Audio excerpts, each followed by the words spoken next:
আজকের ভিডিওতে আমি তোমাদের দেখাবো কিভাবে ট্রায়াল ব্যালেন্স তৈরি করতে হয়।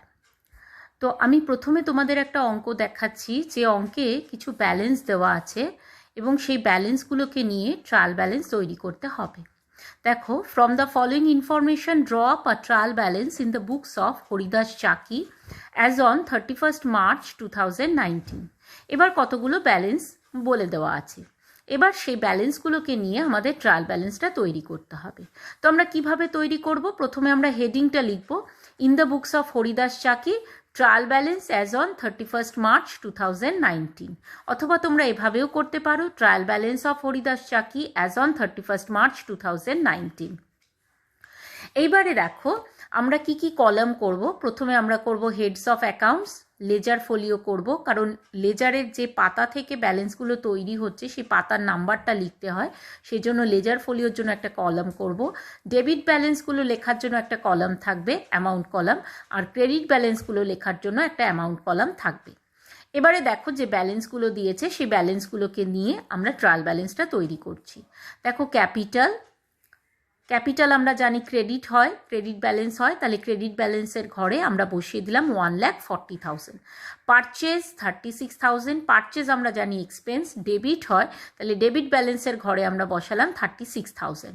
ডিসকাউন্ট অ্যালাউড 1,200, এটা আমরা জানি এটা আমাদের একটা এক্সপেন্স বা আমাদের বলতে পারো ডিক্রিজ ইন ইনকাম, সেই জন্য যেহেতু ডিসকাউন্ট অ্যালাউড আমরা করছি, এটা একটা লস হচ্ছে আমাদের, তাহলে ডিসকাউন্ট অ্যালাউড 1,200 আমরা ডেবিটে লিখব।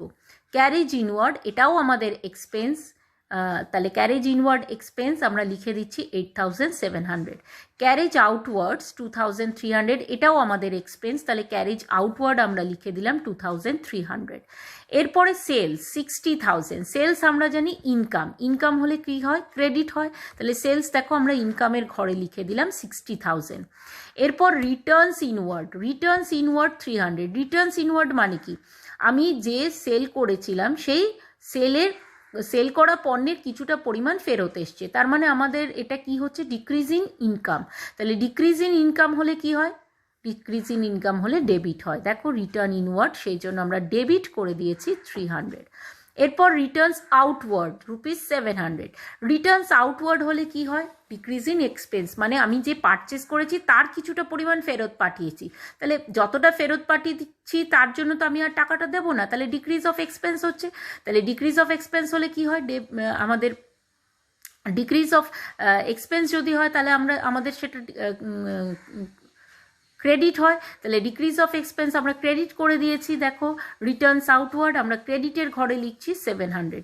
এরপর দেখো, রেন্ট অ্যান্ড ট্যাক্সেস 1,200, এটা এক্সপেন্স, তাহলে আমরা ডেবিটের ঘরে লিখে দিচ্ছি রেন্ট অ্যান্ড ট্যাক্সেস 1,200। এরপর প্ল্যান্ট অ্যান্ড মেশিনারি, এটা আমাদের অ্যাসেট 80,700, দেখো প্ল্যান্ট অ্যান্ড মেশিনারি 80,700 আমরা ডেবিটের ঘরে লিখে দিলাম। এরপর stock on 1st April 2018, 1st April 2018 যে স্টকটা বলা আছে সেটা নিশ্চয়ই ওপেনিং স্টক, তাহলে ওপেনিং স্টক এটাও আমাদের অ্যাসেট, দেখো আমরা নিয়ে আসছি ওপেনিং স্টক 15,500। এরপর সানরি ডেটার্স দেখো 20,200, সানরি ডেটার্স আমাদের অ্যাসেট, তাহলে সানরি ডেটার্সকেও আমরা নিয়ে আসছি ডেবিট ব্যালেন্স কলামে 20,200 হিসেবে। সানরি ক্রেডিটার্স, এটা আমাদের লাইবিলিটি ক্রেডিট হয় 12,000, দেখো সানরি ক্রেডিটার্স আমরা 12,000 ক্রেডিট ব্যালেন্স কলামে লিখলাম। ইনভেস্টমেন্ট 3,600, ইনভেস্টমেন্ট আমাদের অ্যাসেট, দেখো ইনভেস্টমেন্ট, সেই জন্য আমরা ডেবিট ব্যালেন্স কলামে লিখলাম 3,600। কমিশন রিসিভড 1,800, এটা ইনকাম, তাহলে কমিশন রিসিভড দেখো আমরা ক্রেডিট কলামে লিখছি 1,800। ক্যাশ ইন হ্যান্ড 100, দেখো ক্যাশ ইন হ্যান্ড এটা আমাদের অ্যাসেট, আমরা ডেবিট কলামে লিখেছি 100। এরপরে দেখো ক্যাশ অ্যাট ব্যাঙ্ক 10,100, দেখো cash at bank 10,100 being an asset আমরা লিখে দিয়েছি ডেবিট ব্যালেন্স কলামে। মোটরসাইকেল 34,600, দেখো মোটরসাইকেল আমাদের অ্যাসেট, আমরা ডেবিট ব্যালেন্স কলামে লিখলাম 34,600। আর ক্লোজিং স্টক, দেখো stock as on 31st March 2019, মানে এটা ক্লোজিং স্টক, ব্র্যাকেটে লেখা আছে নট অ্যাডজাস্টেড ₹20,500, এটাকে কিন্তু আমরা আর আনবো না। কেন আনবো না? কারণ ক্লোজিং স্টক কি করে এলো? যতটা আমি পারচেস করেছি ডিউরিং দ্য ইয়ার সব কটা আমার বিক্রি হয়নি। এবার যে কটা আমার অবিকৃত অবস্থায় পড়ে আছে, আনসোল্ড হিসেবে পড়ে আছে, সেগুলোই তো আমার ক্লোজিং স্টক। তো আমি তো একবার পারচেজ এনেছি, তো পারচেজে অলরেডি সেই স্টকটা তো দেখানো আছে, আবার ক্লোজিং স্টক আনলে ডবল করে দেখানো হয়ে যাবে, তাহলে আমার ভুল হয়ে যাবে। এই কারণে যখন ক্লোজিং স্টক নট অ্যাডজাস্টেড থাকবে তখন কিন্তু আমরা আর ক্লোজিং স্টককে আনবো না। কেবলমাত্র যখন ক্লোজিং স্টক অ্যাডজাস্টেড বলে দেবে তখন আমরা ক্লোজিং স্টককে নিয়ে আসবো। তাহলে আমাদের সবকটা ব্যালেন্স বসানো হয়ে গেছে। টোটাল করে দেখলাম আমাদের ডেবিট এবং ক্রেডিট দুটো অ্যামাউন্ট কলামেরই টোটাল আসছে 2,14,500। তার মানে দুদিকে অ্যামাউন্ট মিলে গেছে, তার মানে ট্রায়াল ব্যালেন্স একদম ঠিক হয়েছে, এর গাণিতিক শুদ্ধতা বজায় আছে। ক্লিয়ার? আরেকটা টাইপের অঙ্ক তোমাদের যেটা দেয় সেটা হচ্ছে যেখানে একটা ভুল ট্রায়াল ব্যালেন্স দেওয়া আছে এবং সেই ভুল ট্রায়াল ব্যালেন্সটা তোমাদেরকে ঠিক করতে দেয়। দেখো, a bookkeeper extracted the following trial balance as on 31st March 2019. একজন হিসাব রক্ষক এই ট্রায়াল ব্যালেন্সটি, নিম্নলিখিত ট্রায়াল ব্যালেন্সটি যেটি 31শে মার্চ 2019 সেদিনকে সে তৈরি করেছে। এবার ট্রায়াল ব্যালেন্সটা পুরো তৈরি করা ট্রায়াল ব্যালেন্স, হ্যাঁ, কিন্তু এই তৈরি করা ট্রায়াল ব্যালেন্সটাতে আমরা দেখতেই পাবো যে কোথাও কোথাও ভুল আছে। তো যেখানে যেখানে ভুল আছে সেই ভুলগুলোকে আমাদের কারেকশন করে ঠিক ট্রায়াল ব্যালেন্স করতে হবে। এবার তোমাদের মনে হতে পারে যে কোথায় ভুল আছে, দেখে নি কোথায় ভুল আছে। দেখো, ফার্নিচার অ্যাসেট ডেবিট হয়, ঠিকই আছে। ক্যাপিটাল দেখো ক্রেডিট হয়, এটাও ঠিক করেছে। ওপেনিং স্টক ডেবিট হয়, ঠিক করেছে। ক্রেডিটার্স 80,000 দেখো ঠিক করেছে। তাহলে আমরা দেখলাম furniture, capital, debtors, opening stock, creditors, এই অবধি কিন্তু কোথাও বুককিপার কোনো ভুল করেনি। এবার দেখো ট্রেড এক্সপেন্সেস সেটাও ঠিক করেছে 50,000। সেলস এটাও ঠিক করেছে 8,58,000, এটাও ঠিক আছে। এরপরে ওয়েজেস 30,000 ডেবিট করেছে, এটাতেও কোনো ভুল নেই, তাই না? এরপরে দেখো ক্লোজিং স্টক নিয়ে এসেছে 98,000, ক্লোজিং স্টক ডেবিট দিকে দেখিয়েছে, এটা ভুল হয়ে গেল, কারণ এখানে কিন্তু ক্লোজিং স্টকের পাশে বলা নেই যে ক্লোজিং স্টক অ্যাডজাস্টেড। ও ক্লোজিং স্টক তো অলরেডি পারচেজের মধ্যে আছে, তাহলে আবার কেন ক্লোজিং স্টক নিয়ে এলো? তাহলে এইখানটায় কিন্তু ওর ভুল হয়ে গেছে, কারণ আমরা দুটো পরেই দেখো পারচেজও কিন্তু লেখা আছে, তাহলে পারচেজের মধ্যে তো অলরেডি অ্যামাউন্ট ইনক্লুডেড, আবার ক্লোজিং স্টক হিসেবে কেন নিয়ে এলো? এটা কিন্তু ওর ভুল হয়ে গেছে, ঠিক আছে। এরপরে দেখো মেশিনারি দেখো এটা তো অ্যাসেট, এটা তো ডেবিট সাইডে আসতো, কিন্তু ও কিন্তু ক্রেডিট কলামে লিখেছে। এরপরে দেখো পারচেজ ঠিকই লিখেছে। ওয়াইফ লোন দিয়েছে, কিন্তু লোন মানে তো লাইবিলিটি, তাহলে সেটা তো ক্রেডিট দিকে আনতে হতো, ও কিন্তু ডেবিট দিকে এনেছে, ভুল হয়েছে। তাহলে বুঝতে পারছো তোমরা কোথাও কোথাও ভুল করে ফেলেছে।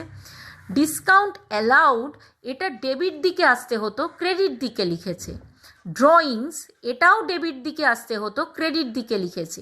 মোটর ভ্যান আবার ঠিক করেছে। এইভাবে ও ভুল ভাল করে দুটো সাইড কিন্তু মিলিয়ে দিয়েছে। তো আমাদের এবারে ঠিক করতে হবে উইথ রিজন। দেখো, you are required to state the errors giving reasons, redraft the trial balance correctly. তাহলে দুটো আমাদেরকে করতে বলেছে, একটা হচ্ছে যে ভুলগুলো হয়েছে বার করতে বলেছে এবং কারণগুলো লিখতে বলেছে, আর আবার ট্রায়াল ব্যালেন্সটা ঠিক করে করতে বলেছে। তাহলে আমরা দেখো প্রথম ভুল পেয়েছিলাম এখানে ক্লোজিং স্টকের ভুল, ক্লোজিং স্টক লিখেছে। দেখো রিজনটা আমরা কিভাবে লিখবো। Stock on 31st March 2019 will not be shown in the trial balance because it represents a part of the goods purchased but not yet sold. As the total purchase have been included in the trial balance, there is no need of including the closing stock again. বুঝতে পেরেছো? যেটা আমি তোমাদের মুখে বলে দিলাম সেটাই কিভাবে লিখতে হবে সেটা দেখানো রয়েছে। এরপরে ভুলটা আমরা কি বার করেছিলাম, মেশিনারিটাকে ও কি করেছিল, ক্রেডিট সাইডে লিখেছিল। তাহলে সেটা আমরা কি লিখবো, machinery is an asset and thus will appear in the debit column. Clear? এরপরে দেখো কি ভুল করেছিল, ওয়াইফস লোন যেটা ছিল সেটাকেও ডেবিট দিকে লিখেছিল, কিন্তু wife's loan to the business is a liability, তাহলে it will appear in the credit column. Clear? এরপরে দেখো ও কি ভুল করেছিল, ডিসকাউন্ট অ্যালাউডকেও ক্রেডিট করেছিল। Discount allowed being an expense will appear in the debit column. ঠিক আছে? আরেকটাও ভুল করেছিল, drawings made by the proprietor 45,000 ও ক্রেডিট দিকে এনেছিল, কিন্তু drawings made by the proprietor is withdrawal of capital, that is decrease of proprietor's claim from the business, so it will appear in the debit column. ঠিক আছে? এবার আমরা trial ব্যালেন্সটাকে ঠিক করে নিই। দেখো trial balance as on 31st March 2019, heads of accounts, ledger folio, debit balance, credit balance. Furniture debit হবে কারণ এটা অ্যাসেট, ক্যাপিটাল ক্রেডিট হবে 2 লাখ, তাহলে ফার্নিচার ডেবিট দিকে আমরা বসিয়েছি 20,000, ক্যাপিটাল ক্রেডিট কলামে বসিয়েছি 2 lakhs, ডেটার্স অ্যাসেট ডেবিট কলামে বসিয়েছি 2 lakhs, ওপেনিং স্টক ডেবিট কলামে বসিয়েছি 1,04,000, ক্রেডিটার্স ক্রেডিট কলামে বসিয়েছি 80,000, ট্রেড এক্সপেন্সেস ডেবিট কলামে বসিয়েছি 50,000, এটা এক্সপেন্স বলে, সেলস ইনকাম ক্রেডিট কলামে বসিয়েছি 8,58,000, ওয়েজেস এক্সপেন্স ডেবিট কলামে বসিয়েছি 30,000, মেশিনারি অ্যাসেট ডেবিট কলামে বসিয়েছি 50,000, পারচেজ এটাও এক্সপেন্স ডেবিট কলামে বসিয়েছি 6,25,000, ক্লোজিং স্টক আর আমরা আনবো না। এরপরে দেখো wife's loan to the business আমরা ক্রেডিট কলামে বসিয়েছি 50,000 কারণ এটা লায়াবিলিটি, ডিসকাউন্ট অ্যালাউড এক্সপেন্স, তাহলে আমরা এটা ডেবিট কলামে বসিয়েছি 4,000, ড্রয়িংস মেড বাই প্রপ্রাইটার এটাও ডেবিট কলামে বসিয়েছি 45,000 কারণ এটা ডিক্রিজ অফ ক্যাপিটাল, আর মোটর ভ্যান এটা অ্যাসেট, তাহলে আমরা ডেবিট কলামে বসালাম 60,000। এবার দুটো দিকে টোটাল করলে দেখো এবার কারেক্ট ট্রায়াল ব্যালেন্স টোটাল বেরোলো 11,88,000 দুদিকে। ও বার করেছিল কত দেখো 12,37,000, এটা গোজামিল দিয়ে বার করা ছিল, ভুলভাল করে মিলিয়ে দিয়েছিল, কিন্তু এবারে আমরা কারেক্ট ট্রায়াল ব্যালেন্স করলাম 11,88,000, দুটো কলামেই আসলো এবং আমরা বুঝতে পারছি যে অঙ্ক একদম ঠিক আছে, দুটো সাইডে মিলে গেছে। ঠিক আছে? যদি কখনো না মেলে তাহলে সেক্ষেত্রে সাসপেন্স অ্যাকাউন্ট আসে, যেটা আমি থিওরিটিক্যাল ডিসকাশনে বলেছিলাম, এই ডেবিট এবং ক্রেডিট কলামের মধ্যে যদি কোনোটা বেশি হয় তাহলে যে দিকটা কম আছে সেদিকটা সাসপেন্স অ্যাকাউন্ট দেখিয়ে মিলিয়ে দেওয়া হয়, পরবর্তীকালে সেটা সংশোধন করে নেওয়া হয় রেকটিফিকেশন এন্ট্রি পাস করে। ঠিক আছে? তাহলে তোমরা আশা করি পুরোপুরি বুঝতে পারলে কিভাবে ট্রায়াল ব্যালেন্স তৈরি করতে হয়, ব্যালেন্স নিয়ে কিভাবে তৈরি করতে হয়, বা যদি ভুল ট্রায়াল ব্যালেন্স দিয়ে দেয় সেটাকেও কিভাবে ঠিক করতে হয়, বা কিভাবে কেন ভুল হয়েছে সেই রিজনগুলো কিভাবে লিখতে হয়, সেটা আশা করি তোমরা ক্লিয়ারলি বুঝতে পেরেছো।